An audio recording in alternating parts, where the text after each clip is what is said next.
ভারতের পশ্চিমবঙ্গের জনপ্রিয় দৈনিক আয়নাঘর নিয়ে চমৎকার একটি প্রতিবেদন তৈরি করেছে। চেঞ্জ টিভির দর্শকদের জন্য সেটি তুলে ধরা হলো। বাংলাদেশের সাম্প্রতিক গণবিক্ষোভ ও তার জেরে আওয়ামী লীগ সরকারের পতনের পর একটি বিশেষ শব্দ সামাজিক যোগাযোগ মাধ্যম থেকে সংবাদ মাধ্যমে ঘুরতে শুরু করেছে। শব্দটি আয়নাঘর। শব্দটি সামাজিক যোগাযোগ মাধ্যমে যেভাবে উপস্থাপিত হচ্ছে তার নেপথ্যে যেন থমকে থাকছে অবিমিশ্র ঘৃণা এবং আতঙ্ক। কি এই আয়নাঘর? আয়নাঘর আসলে আওয়ামী আমলে directorate general of forces intelligence DGFI পরিচালিত এক গোপন বন্দিশালা। এর জন্ম শেখ হাসিনার আমলেই। মূলত সরকার বিরোধী চক্রান্তে সন্দেহভাজনদের আটক রাখা হতো সেখানে। উল্লেখ্য, ডিজিএফআই দেশটির প্রতিরক্ষা মন্ত্রণালয়ের গোয়েন্দা সংস্থা। গত 6 আগস্ট ব্যারিস্টার আহমেদ বিন কাশেম আরমান এবং সাবেক সেনা কর্মকর্তা ব্রিগেডিয়ার জেনারেল আবদুল্লাহিল আমান আজমি 8 বছর নিখোঁজ থাকার পর জনসমক্ষে আসেন। শেখ হাসিনা সরকার তাদের আয়নাঘরে আটক রাখে বলে অভিযোগ এসেছে।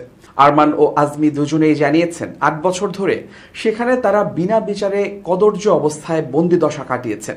5 আগস্ট প্রধানমন্ত্রীর পদ থেকে পদত্যাগ করে দেশ ছাড়েন শেখ হাসিনা। তারপর থেকেই শুরু হয় আয়নাঘর নিয়ে চর্চা। হাসিনা শাসনে বহু ব্যক্তি আচমকা নিরুদ্দেশ হয়েছেন বলে জানা যাচ্ছে। তারা প্রত্যেকেই আওয়ামী সরকারের বিরোধিতা করছিলেন এবং প্রকাশ্যে হাসিনার সমালোচনা করেছিলেন। ঠিক যেভাবে নাৎসি জামানায় জার্মানিতে বিরোধী পক্ষকে কনসেন্ট্রেশন ক্যাম্পে আটক রাখা হতো, সেই আঙ্গিকেই আয়নাঘর চলত।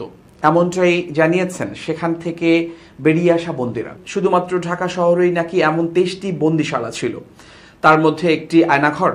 মানবাধিকার নিয়ে কর্মরত কয়েকটি সংস্থার সমীক্ষা অনুযায়ী 2009 সালে প্রায় 600 ব্যক্তি রহস্যজনকভাবে নিখোঁজ হন। এদের সকলকেই বলপূর্বক তুলে নিয়ে যাওয়া হয়েছিল বলে অভিযোগ এবং এইসব অপহরণের নেপথ্যে সেনাবাহিনীর হাত ছিল বলেও অভিযোগ তোলা হয়। বিভিন্ন মানবাধিকার সংগঠনের দাবি, শুধু তৎকালীন সরকারের সমালোচকরা নন, চরমপন্থী বা সন্ত্রাসবাদী হিসেবে চিহ্নিত করেও বহু মানুষকে আয়নাঘর বা সেই জাতীয় গোপন বন্দিশালাগুলোতে আটক করা হয়েছিল, যাদের মধ্যে কিছু মানুষকে পরে মুক্তি দেওয়া হয়। বেশ কিছু মানুষকে হত্যা করা হয়। খুব কমজনকেই বিচারের জন্য আদালতে তোলা হয়। বেশ কিছু মানুষকে হত্যা করা হয়। হিউম্যান রাইটস ওয়াচ নামের এক আন্তর্জাতিক স্তরে মানবাধিকার নিয়ে কর্মরত মুখপাত্র মীনাক্ষী গঙ্গোপাধ্যায়ের দাবি, বাংলাদেশ সরকারই এই ব্যক্তিদের নিখোঁজ হয়ে যাওয়ার জন্য দায়ী। 7 আগস্ট ইউনাইটেড পিপলস ডেমোক্রেটিক ফ্রন্টের নেতা মাইকেল চাকমা আয়নাঘর থেকে মুক্তি পেয়েছেন বলে জানা গেছে। মাইকেল 2019-এর এপ্রিল থেকে নিখোঁজ ছিলেন।